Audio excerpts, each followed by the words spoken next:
don't put so much pressure on yourself. I actually don't even call them sales calls. I call them opportunity calls Love because that. sales call very much implies that I am getting on the phone to sell you something. And it feels very one-sided, like this Mhm. person is being pitched.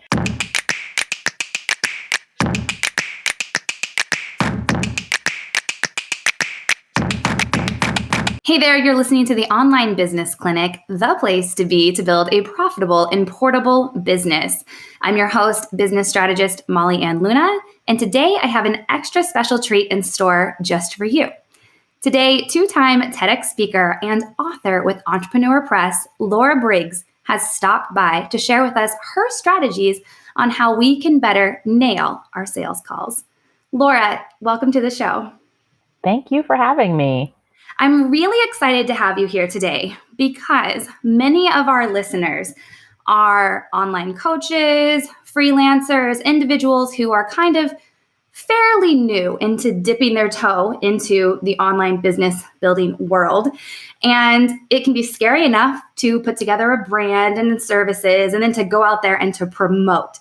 So when we can really spend some quality time today to hone in on how to tighten our sales shot group, so to speak, I always know that this is going to be a value-filled episode. So I'm really excited to have you here.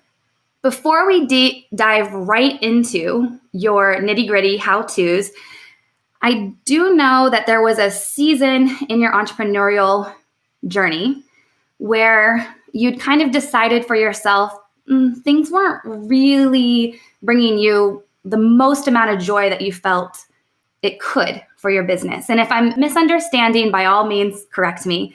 But my interpretation of what I had read about you before this call today was that there was a season where you felt called to set better boundaries for the types of clients you were working with and not just chasing the dollar, but really restructuring your business to spark more joy in your life. Do you mind sharing your story about that and just cluing us in a little bit about that, where you were on that mindset and where it's brought you today?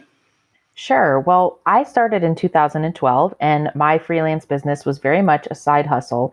And so I was thrilled to have any client. And unfortunately, that is the model on which I built my business. And I also started feeling really overwhelmed because I took on so many clients. And so I felt the need to subcontract my work. And so for an entire year of my business, I had a team of writers working under me. And what I found was that I absolutely hated it and I made no money in that model. And so at the end of the year, when my accountant called me back with my tax return to tell me how much I had actually made, I went, wow, that's the hardest I've ever worked in being a business owner, and I'm not seeing it pay off. And a part of that was because I took every client and because it was all about just focusing on the revenue rather than the profit. And so I let go all of my subcontracted writers. I let go any client that I didn't want to work with or that didn't pay me well.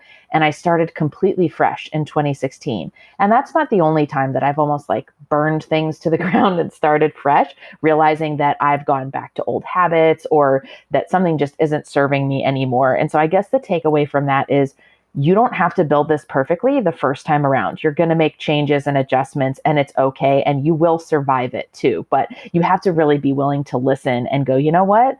I failed or I made the best decision I could in that circumstance and it still wasn't right. And there's a better way to do this. Oh, you guys listening can't see me, but I'm over here just shaking my head in agreement 100%. Something you just said really resonated to my core just now of this season of burning things to the ground. I just got this visual of the forest fires and how you think sometimes it's a tragic event, but ultimately what it does is it re-nourishes the soil so that a new forest can grow out of that. And as entrepreneurs, I'm so glad you're shining a light on this because especially if you're just starting your journey, please hear this. It does not have to be perfect that first time. That's amazing, Laura. Oh my goodness. Thank you so much for sharing that. And so from that experience, I know you have since pivoted your business model. And can you share with us a little bit about how differently that looks today?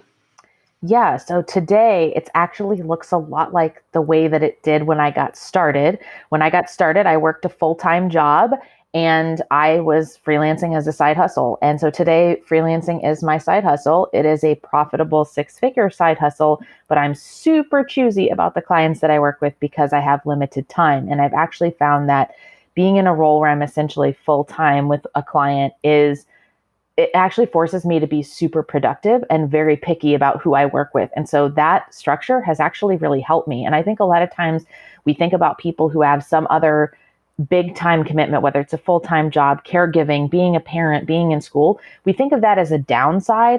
You can actually use that to your advantage because you can be very productive and proactive when you're in that particular role. So today I work as a freelancing coach.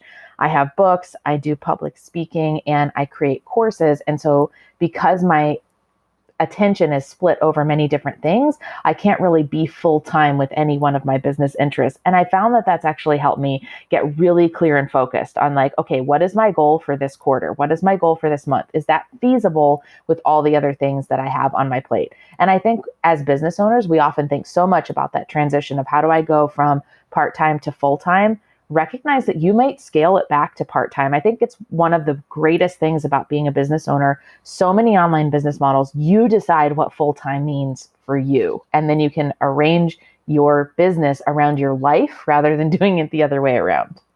Yes, I could not agree more with that. Arranging your business around your life than the other way around. Mm-hmm. So, to really prime these steps on how to nail our sales calls, I just wanted to make sure that we pointed out that number one, getting crystal clear on your goals and objectives and what you're wanting that to look like in your business and your lifestyle, hugely important. Awesome, covered that.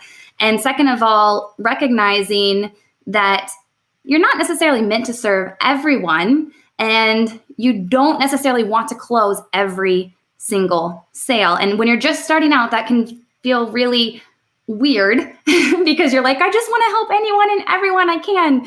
But trust us from experience, you don't. Mm-hmm. So once you've gotten laser focused on who it is that you want to serve and who your ideal client is that you're wanting to close that sale, what are some of your go-to strategies for really nailing those sales calls?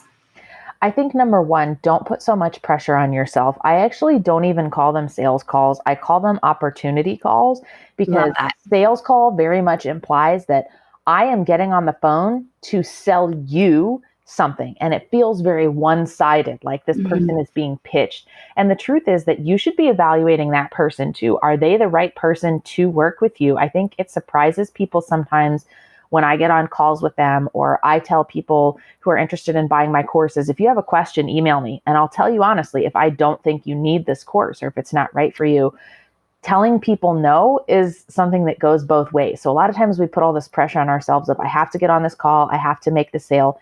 If the person isn't right for it, you need to be prepared for that situation too. They might not be right for you, may not be right for the offer. So number one, don't put so much pressure on yourself. Number two, you need to limit who you actually talk to. Now there's one caveat to this, and this is literally like the first couple of weeks that you're getting started, it can be helpful to do discovery calls with people that you think are very close in your target market. So you might not get it 100% right. And you're not doing those calls so much to sell something. You are listening. You are hearing the words that they use to describe their problem. You are figuring out whether the offer that you have come up with would really be aligned with helping them solve that problem. So you're essentially doing research and data gathering. So that's the only exception. And then after that, you need to make there be a barrier before a person gets on a call with you. They have to be pre-qualified in some way. They've filled out an application. They interacted with you in some other way in an online course. They've done something that indicates that they meet the bare minimum. I think we've all been on calls that early on when you didn't have a process, the person would go, oh yeah, my budget is $0. And you know in the first 10 seconds, like, okay, I can send you to my podcast. Great. Like that's about it. And so the more that you can think of your time as a commodity and this being a two-way street, the more you can start to set up those systems and really know, like, what does the person have to ask? You know, I've seen this done really well with a Facebook ads manager. In her application form for even a discovery call, it says, do you have a $1,500 a month budget for paying an ads manager and an additional $500 for the ad spend? And if the answer is no, she declines the request and just says, thanks, I can't help you at this point in time. And so that might seem mean, but it's very strategic because your time is money, and there is nothing more deflating than getting on a bunch of calls and realizing this person wasn't right. This person didn't have the money. This person is 6 months prior to where I could even help them at in their business. And so it seems counterintuitive to turn people away from even doing the call with you, but it makes it feel a lot better for you when you're actually doing those calls. Laura, you bring up such a good point. When you're just starting out, or at least I can speak on my own experience, when I'm just starting out and I made that rookie mistake of not pre-vetting the calls, it could be not enough money, not the right fit, not the right solution for that person, whatever it is. It can really be easily flipped into, if you don't have a strong internal dialogue and you're working to build up that entrepreneurial confidence, it can really hit you hard, and you can start to play mind games with yourself thinking it's about you when it's not about you. It's just that there were all of these misalignments because there wasn't that pre-vetting phase. So thank you for sharing that. That's huge right there of itself. Now, I know that here in the Online Business Clinic, I share a lot of online strategies, and I'm very much about leveraging your time because if anyone's like me, busy parent, I don't have a lot of time. In fact, I'm recording this while the kids are taking a nap, and I'm just hoping we can get through it before they come running and knocking on the door. So what do you have to say to our listeners who are like, what the heck? Why can't I just, close that sale using direct messaging or just through email marketing? Do I have to get on a call? I think for certain things, you do have to get on a call, and you really shouldn't see it as an annoyance. I actually see it as something I look forward to because I know I have a really strong chance of closing the deal while I'm on the call, especially if you are a coach. Think about it. They want to hear how you talk, how you strategize problems. They want to feel at ease talking to you. And so this is a chance to give them a taste of what coaching is like. And so, yes, sometimes we get very lucky and someone who you've never talked to, who's a dream client, is like, hey, I got referred by so-and-so, or I've listened to your podcast or seen you on whatever summit and I want to sign up. Just send me the link to pay. While that can happen, it very rarely does happen. I mean, 90% of my clients at least are closed over the phone. And so I start to look forward to it because it's like, I don't want to put that pressure on myself over email either. It's too easy to say no. If someone sends you an email or a DM, hey, do you want to buy this thing? Do you want to enroll in my mastermind? It's so easy to type no thanks. It takes 2 seconds. Or delete. Yeah. Or, yeah.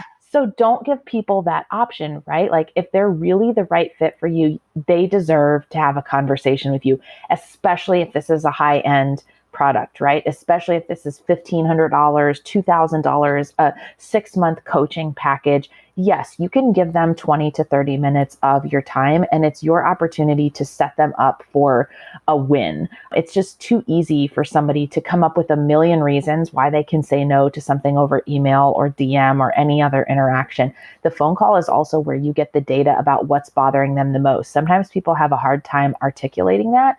And when you start asking them questions on the call, they might be saying, well, marketing is my problem. And you might get on the call and go, it's not really marketing. It sounds to me like it's a mindset issue. And that can totally flip their world upside down and ultimately end up helping them. So you have to leave room for those possibilities too. I couldn't agree more. I'm glad you said that. Oftentimes, when we are solo entrepreneurs in particular, we don't have a business partner to be bouncing ideas off of, or we're not in a mastermind community. We're too close to our own issues and we don't necessarily see what's blocking us. But when you have the opportunity, first and foremost, if you can meet in real life person, which today's day and age with everything going on with COVID-19, not an easy thing to do. But if you can get in person, I know that the conversion rate can be upward in the 80 to 90% range. Over the phone, I believe my statistics might be off a bit here. I'll put it in the show notes, but the statistics are closer to that 60 to 70%. Mm-hmm. Whereas if you rely just on email marketing, you're looking at maybe a 1 to 3% conversion. So I'm glad that you shined a light on that and brought that up. Mm-hmm. Now, I know that for anybody, sales sometimes can feel really scary. And the truth of the matter is that whether you realize it or you don't, we're always constantly selling. I'm trying to sell my 3-year-old on eating some green beans at dinner in addition to the slice of pizza she had. For those people who are just like, I'm so terrified. I'm terrified to get on the phone. I'm terrified of sales. What or any advice do you have for those individuals on how they can get started?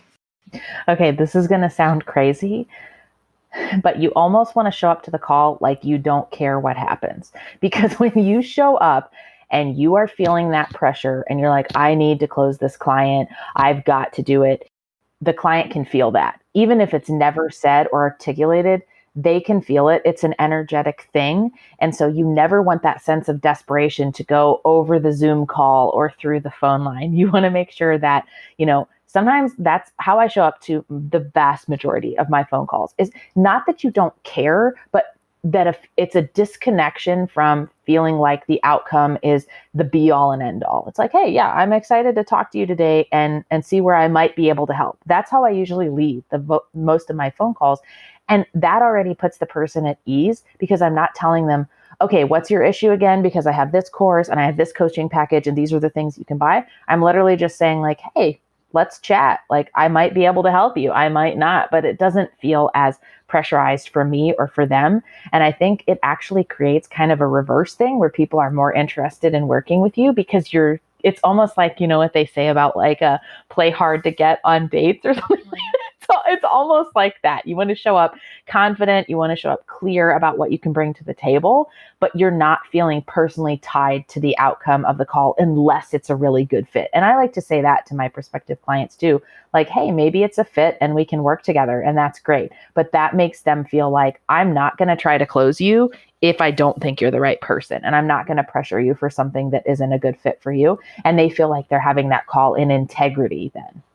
And even just saying that, yeah, totally lifts the pressure. So if we don't show up to the call with an agenda, which I'm totally in agreement with, just show up with an intention of being of a space of service and really listening more than you speak.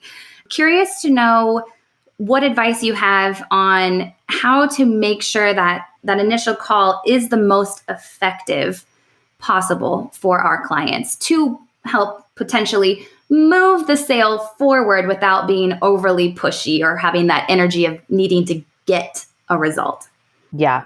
So I want you to show up to your sales calls like you are the driver's ed teacher who's on the passenger side of the car that has the pedal and the brake and the stuff where they can step in if needed, but you're going to let your client drive the call unless they give you a reason to take over. Sometimes you get on a call and the client is like, maybe it's for social media services, and they're like, yep, our engagement is down and we need to grow by 25%. And these are the metrics we need to hit. And they know exactly what they're talking about. And that's great. Let them drive that and then dig into their pain points and where those biggest challenges are, and then start connecting that with possible solutions. However, sometimes you get on a call with a person that's like, I don't know, or has 50 different things that they want to talk about. That's when you have to take over driving the conversation and try to steer them towards something that's going to be helpful and help them see what is a shiny object that's a distraction and what is really at the core of the issue here. Because sometimes it's not the thing that the client realizes. They're talking about 48 issues and only 2 of those are really issues that you think need to be addressed right now or addressed first. So that's how you want to show up. Be of service. You want to see if they have what they need. And if not, you need to ask the questions to steer them towards that. So sometimes, like, I've gotten on calls with people who are like, I need my website redesigned. Okay, great. Why? What isn't working right now? What's a problem with that? Is this an actual, like, you're seeing data that support you needing a new site, or did your old business partner just get a new site and you're jealous? Like, we have to dig into those details. So on the call, I like to give them sort of a little bit of what it's like to work with me, but without pressurizing them either. So don't give away the whole farm. But if you're a writer, you might suggest 1 possible blog topic idea or 2 improvements they could make on their site, so that you're not really giving them free advice, but you're saying, like, this is the strategy that I'd start with if we work together. I love the analogy of the driver's ed thing. You don't want them just doing donuts in the cul-de-sac of confusion. Yeah. Pump the brakes and steer them into a direction you want to go. But you're not getting into the driver's seat on this call, because it's you're working towards you being the coach and taking ownership there. That's so great. I love that. My last question for you today here, Laura, is, now, if this is the first time that we are actually getting on the phone with our prospective clients, and maybe up until this point, we've only interacted through some virtual connection. Any advice or strategies you have on how to get that prospective client kind of eager and excited to hear from us prior to jumping on that call? Yes, I like to send them questions or things to think about before we chat. And so that also helps keep it time bound. So, say you offer 20-minute discovery calls, you need to be really tight with your time on those calls. So, I will ask things like, what is the number one thing you'd like to discuss? The biggest challenge that you're having today that, if solved, could solve so many other challenges for you. And so that helps frame for them, oh, I'm not going to ask 5 and 6 questions on this call. I'm going to get really clear on what that is. And it also makes them feel like, oh, I'm finally going to talk to someone about this thing that's driving me crazy. And it makes it feel more like a strategy call and less like that sales call. And so I think that gets them excited to show up. Sometimes you can even give them exercises of like, here's how I want you to present the problem to me when we first get on the call. And it causes them to brainstorm and start thinking about this issue. And it's like they have an assignment and a purpose for showing up for that call. And they feel like your client should always feel like they're going to get something out of the call, even if that's just clarity around what their next action step is, or clarity around what it could look like to work with somebody. Fantastic. So some of my key takeaways from this conversation today, Laura, are make sure you know exactly what your goals are, who it is you want to serve, set up some form of pre-vetting to make sure that when you do get on that call, it's going to be the best potential fit possible. Show up and be of service. Don't come in with the mindset of you've got to perform, you have to close the sale, but rather more of a space of exploration and service. Do try to steer them in a direction, but don't give away the farm. And a good way to do that is to give them an assignment before you jump on the call. So excellent bullet points, Laura. And I'm sure that the listeners were able to take away a few extra golden nuggets. So I sincerely thank you for showing up and sharing your expertise with us today. Can you let us know how we can learn how to work with you more closely, or where we can go to get to know you better? Yeah, sure. You can check out my website, which is betterbizacademy.com. And I host the Advanced Freelancing podcast there. So there's over 100 episodes for you to go back and listen to, all things about running a service-based business, if that applies to you. Fantastic.